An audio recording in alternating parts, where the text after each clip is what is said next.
Now, Executive Suites with WPRI.com reporter Ted Nesi. Welcome to another edition of Executive Suite. I'm Ted Nesi. Later on in the show, we're going to talk about a new marketing campaign that's launching this week to get Rhode Islanders instill a little civic pride in everyone here, and we're going to hear all about that. But first, I'm pleased to be joined by Patricia Jacobs. She's the New England president of AT&T, a famous name in the world of telecommunications. Patricia, thanks for being here. Thanks for having me, Ted. So I was thinking before we started the show that a big organization like AT&T, you have a lot of people with a lot of different jobs, and so people have a sense of what AT&T is, but they'll probably be curious, what do you actually have to do for AT&T? Are you up there stringing wires? Are you deciding which cell phone we get? What's your job? I don't have the expertise to string the wires, but fortunately we have a fabulous network team that is very good at that. What I do is I represent the company externally across the 6 New England states, from Connecticut to Maine. I work with governors and their staffs. I work with legislatures. I work with the regulatory agencies. I work with the press. And really my responsibility goes to building and putting the positive story out about what the company is doing, both with our network for our consumers, but also in terms of our philanthropy. And it's interesting, we've had a couple folks from telecommunications companies on, and the government plays a very important role in your industry, different from how some people's businesses might be sort of, everyone pays taxes, but in a lot of ways they're independent. Talk about why is it important for AT&T to maintain a good working relationship with those various governments? Well, it's critically important. It's an important question and issue for us, and we dedicate a lot of energy and effort to it. What's interesting now is that the industry has changed so much over the years. Even just in the last 10 to 6 years, the industry has changed dramatically, and yet a company like AT&T, with a history of a regulatory model from its prior monopoly days, and in many ways some of the legacy regulations are still in place. And so as we try to invest in our network and move our customers' experience into the 21st century, we're working with policymakers on the conversation about how should policies be changed and adapted in this new communications environment. So you put out some numbers, and it's interesting. You see there's a lot of talk about companies not investing a lot at the moment in the States, but the telecom companies sure are spending a lot of money because there's so much infrastructure involved. You guys at AT&T estimate almost $50 million on your wireless infrastructure in Rhode Island from 2010 to 2012. That's a lot of money in a small state. What were you spending it on? Where's that money going? What are the big spends for AT&T in recent years here in this state? We put it into our wireless network, and we did it because we wanted our customers here to have the best experience possible. Customers have been shifting over the last 6 years. People are moving to smartphones and intelligent devices, and that's no secret. 5 years ago, we were just beginning to talk about apps. Now, we talk about the app economy, and so customers have moved to smart intelligent devices. Their bandwidth demands have increased dramatically over time. Just in the last 2 years, we've seen a doubling in the demand for bandwidth on our network. Just in 2 years? In 2 years' time, it's doubled, and that pace is going to accelerate to an even greater extent in the future as the technology evolves, and I hope we can talk about that. So we've invested in our wireless network to meet our current customer demands, but also looking out into the future, because we want to be able to provide them with a positive experience as the technology evolves. I will say the $50 million was important, and it's paid off. Recently, our network in Providence was rated #1 in terms of speed and reliability, and so we're really proud of that. I will also say, in doing the network enhancements that we did, and we did about 175 of them in Rhode Island last year, we work closely with municipal officials and local officials on siting and zoning issues. And where are you going to put the antenna and things like that? Exactly, and we want to do these enhancements in a way that's sensitive to the needs of the community. But I also want to recognize and appreciate the work of the local officials here in Rhode Island and working with us, and hopefully they're reaping the benefits in terms of the quality of life in their communities, in terms of economic development, in terms of jobs, people being able to work from home, stay in touch with their loved ones. So anyway, it was a partnership with the municipalities here by which we were able to improve our network service. It was the investment plus the relationships with the community. And you launched 4G LTE in the Providence area last year.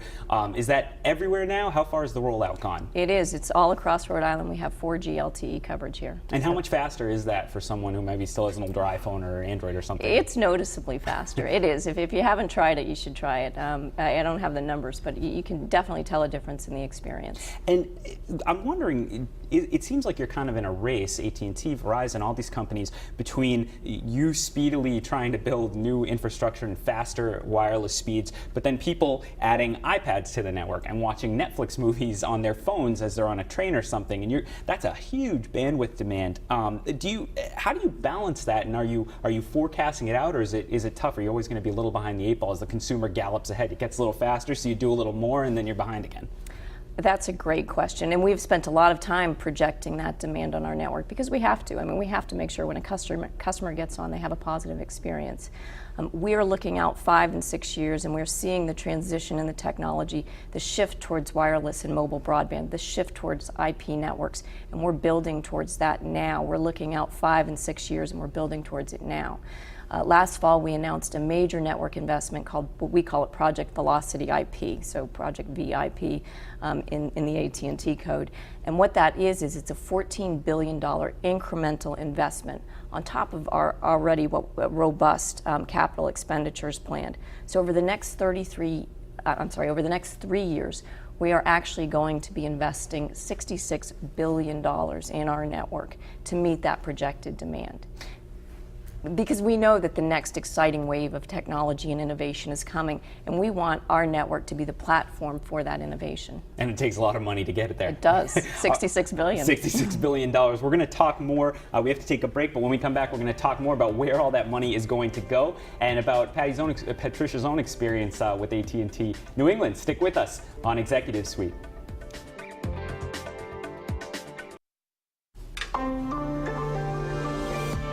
Welcome back to Executive Suite. I'm Ted Nesi. Later in the show, we're going to talk about the new campaign to instill some real civic pride in Rhode Island after a difficult couple of years for this state. But right now, I'm pleased to be joined by Patricia Jacobs. She is president for New England of AT&T.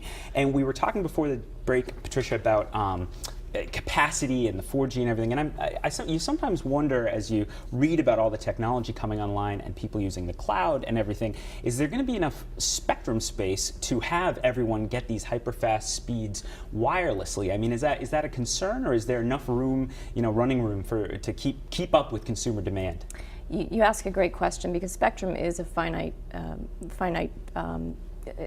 product, if you will, and so how the government goes about allocating spectrum and doing it in a fair way and establishing fair rules to continue and to foster the competitive environment that we have in the wireless marketplace is going to be critical. And I know the FCC is looking at that right now. Right now, AT&T feels we're in a good spectrum position. What we're looking at right now, though, is the convergence of several different trends in technology. One is we talked about the spread of 4G LTE mobile broadband technology. You combine that with the changes in technology in the cloud, and the cloud becoming increasingly functional and increasingly secure, and consumers becoming more comfortable with operating in the cloud, whether they're storing photos there or storing other information on the cloud. And then you combine that with the future of device-to-device and machine-to-machine technology. And when those things come together, you're going to look at explosive growth in terms of bandwidth demand. For AT&T, it's going to be important for us to be able to invest in the new technologies. And so the conversation that we're having with policymakers now is about how do we create the right policy framework for the 21st century communications infrastructure, and how do we kind of evolve from the regulatory framework that was designed around the old technology. How much of that is also region specific? I remember when the iPhone first came out, AT&T kind of had the toughest job in telco, because you had to deal with this sudden surge in demand for the networks, and AT&T took some criticism at the time, but clearly has invested a lot, and you've seen it elsewhere. But it was also sometimes in particular places, New York, where everyone wanted an iPhone, or so here in Rhode Island, is there a concern about, well, there might not be enough spectrum to deal right there in Rhode Island, or is it really a national landscape of how you do that? It is a national landscape. I mean, you highlight the demands that come with being in a very populous area. or urban area, and that creates unique challenges. We learned a lot from those early days with the iPhone, and now we can project where the industry is going based on these major technological changes, and we feel very confident that if the policies are created to allow us to invest in the new infrastructure and new technologies, we'll be able to keep our customers happy. And speaking of phones, there's been a big push by AT&T for months now. You have this, you're trying to get people to stop texting while they drive, which we do know is so unsafe. Can you speak to that? Where did the idea come from that, and how's it impacted Rhode Island? Thank you so much for asking about that, because this is something that I'm passionate about and I love to speak about. The idea came from our chairman, Randall Stevenson, about 3 years ago. He announced that our company needed to do something to encourage the responsible use for technology, and it's a hard habit to break. I mean, we've been talking about it for a few years, and we've invested a lot of our time into it. The problem with it is that even though people know it's dangerous, 98% of people will say they'll know it's dangerous, 50% will still do it anyway. So our campaign is really about, it's called It Can Wait, and it's about getting the message out that there's no text message more important than your safety or your life. Here in Rhode Island, we've had the good fortune of partnering very closely with Attorney General Peter Kilmartin, as well as the Rhode Island Department of Transportation.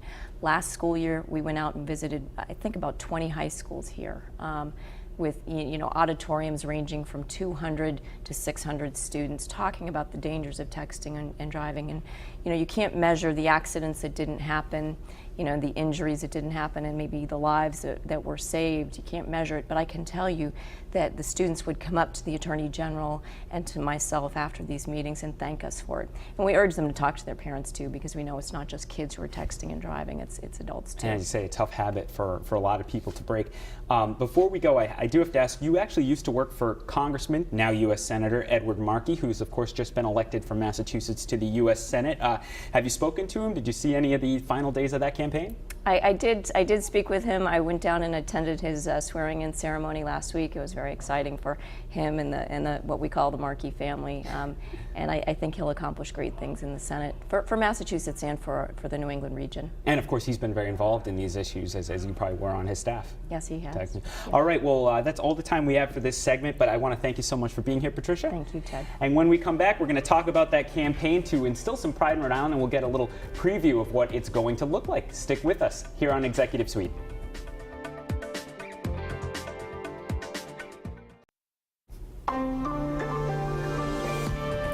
Welcome back to Executive Suite. I'm Ted Nisi, and now I'm pleased to be joined by Neil Steinberg, who's been on before, actually a rare repeat guest here on Executive Suite, President and CEO of the Rhode Island Foundation, and Jessica David. She is Vice President of Public Affairs and Strategy for the Foundation. And of course, I must disclose that the Foundation is the sponsor of this program, no secret there, but I would invite them on anyway, because this is a really interesting initiative. And before we talk about it, I want to start by playing a video. And this morning you announced this statewide marketing campaign, Rhode Island, it's all in our backyard, and it's going to include some television commercials. So I think we have that queued up. Let's take a look. Rhode Islanders are making it here.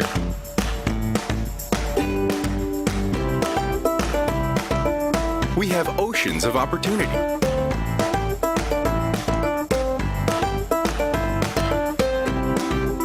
We are wicked fresh. Rhode Island, it's all in our backyard. Go to ourbackyardri.com, brought to you by the Rhode Island Foundation. Reminds me of an iPod commercial or an iPhone commercial there. So Neil, I think the big question to start with is why? Why was this a priority right now for the Rhode Island Foundation? Ted, this goes back to our initiative last fall, Make It Happen Rhode Island, when the foundation brought together over 300 private sector leaders to talk about and brainstorm how to jumpstart the Rhode Island economy. And many ideas came out of that.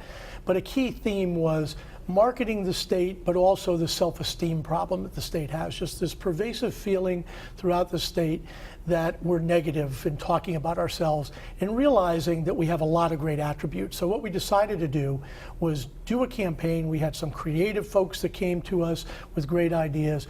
all aimed at an internal marketing campaign, pride of place in Rhode Island, and to educate and inspire Rhode Islanders about Rhode Island. So just give me a sense, what are people going to see in these ads? Who's involved with it? What kind of stories are you trying to tell here? Sure, we're trying to tell real Rhode Island fact-based success stories. So right now we feature about 8 companies, institutions, people who are doing really amazing things, groundbreaking research, a manufacturer who's been here for 130 years. So we don't want this to be fluff. We want this to be absolutely accurate, and we want to feature real Rhode Islanders who have made successful things happen.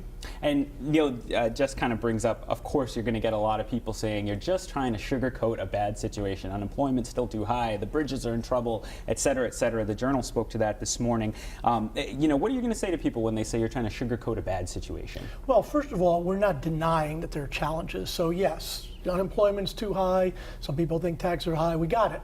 But every state has challenges. And it doesn't mean that the other side is not true. We have many, many great attributes, great people, great things going on here that people just don't know about. So it's not in sugarcoating or painting over, but it is making everybody aware that we still have a great state here. And Jess, how are people I know you're looking for people's stories, right? Yep. You want people to get involved. Give me a sense how you're going to do that part of this. Sure, so we really want there to be a grassroots element of this campaign. We think that's how it's going to actually be successful. So right now on our website, which is ourbackyardri.com, people can tell us their success stories. And we know that we've really just started to skim the surface of what's out there. So we want folks to send us an email, fill out the form on our website, give me a call, and tell us your own stories about what you think the assets are here, what you think the strengths are in Rhode Island, and what you've seen that you're really impressed by. What's the reaction you've heard so far from people initially? Very positive. Certainly I think there's a good amount of skepticism out there, but I think that people are really drawn to the actual stories and the people behind those stories. So it's hard to argue with a lot of those. So I think that makes it very credible. It's important to get specific in this. Yes, absolutely. Neil, when you look back, you mentioned Make It Happen, which got a lot of attention. You had a lot of private sector leaders there almost a year ago now. What else came out of that event? People might be interested in a status update. What else? I know you've invested a significant amount of money based on that. Yeah, sure. We've invested almost $1 million above and beyond our regular grant making to the nonprofit community, and it's been a whole range of activities that we've funded. The Chafee Center at Bryant University is doing a program in partnership with others to go out and see 1,000 manufacturers in the state. So one of the factoids that we're talking about even in this campaign is 1,800 plus manufacturers, over 40,000 employed in that sector. But to see what they need, how we can help them grow. We've had cohorts in the design area, in the medical technology area, in the digital media area that have formed to get together to help each other and to grow the sectors. The consortium of colleges and universities, all 11 universities and colleges in the state, bringing resources together to do economic development research. We've funded some state programs actually to help the state do permitting, to buy technology to streamline that.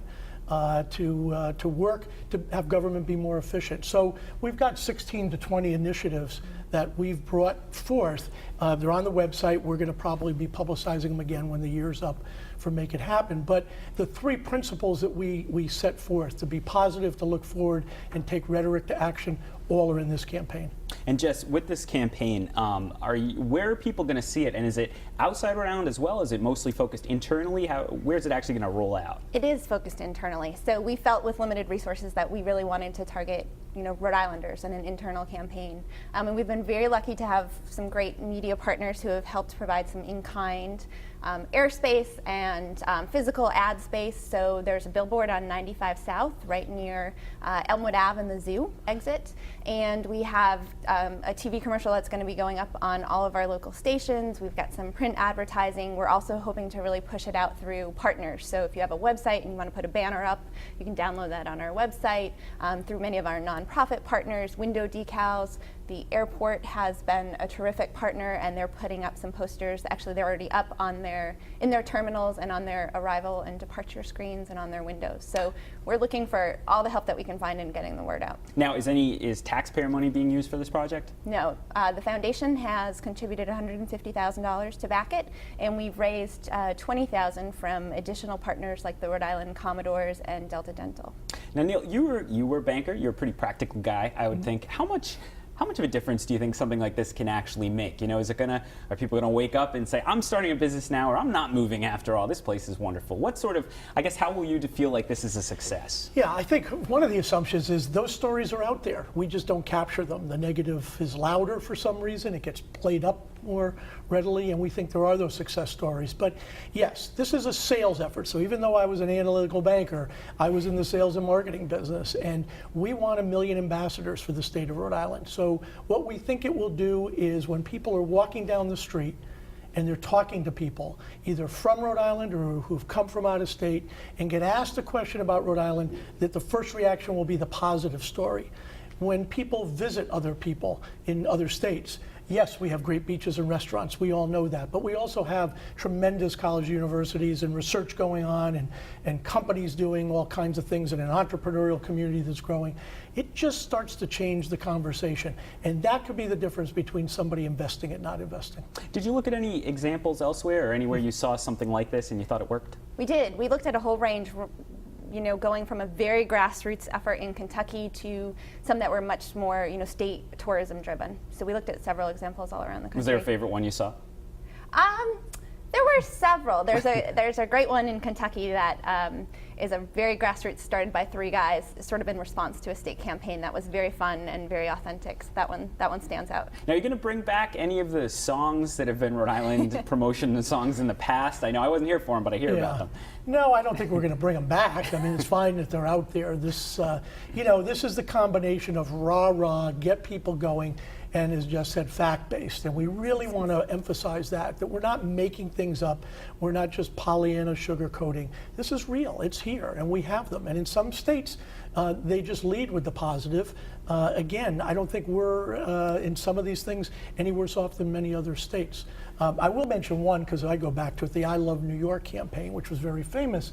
And when we researched that, we were told that the biggest obstacle to rolling out that campaign were the New Yorkers themselves, not people from outside of New York. So that's what we're trying to turn around, the internal part Even of though this. deep down they probably did love New York. They did, right. That's why they were there. Right. I want to pull it back for a second, because you've actually, since you took over at the foundation, Neil, you come into your job somewhat recently, Jess, and the foundation's taking a much more public role in public life in Rhode Island, which has its risks and its rewards. But I'm curious, just what's the thinking there on your part, Neil, about the role the Rhode Island Foundation can play to bring people together, to spur something like this? In some cases we're in a unique position because we're not allied with a political party, or we're not just the business community. We represent the nonprofit community. So we're at the intersection of a lot of areas, and very traditionally we would be in the donor fundraising and then the granting part of this. But to really get things done, to really accomplish things, you need to throw in the leadership and advocacy, and that's what we've tried to do more and more. So in some areas we stepped up. Economic development's a good example. Education and healthcare are our top initiatives. We're in the arts and the human services and environment. But we get asked, why economic development? Well, the truth is, in times of tough economy, the need goes up, the resources go down. We need to be there in the middle to help. All right, and we're going to see it on our TV screens and elsewhere. So I want to thank you. It's all the time we have this week. I want to thank Neil Steinberg and Jess David from the Rhode Island Foundation for being here, as well as AT&T New England President Patricia Jacobs. If you missed any of the show or any other episode, you can always catch it on our website, WPRI.com, and just click the On Air tab. And while they're here, I will thank my sponsors, the Rhode Island Foundation, for supporting Executive Suite. And we'll see you next week back here on Executive Suite.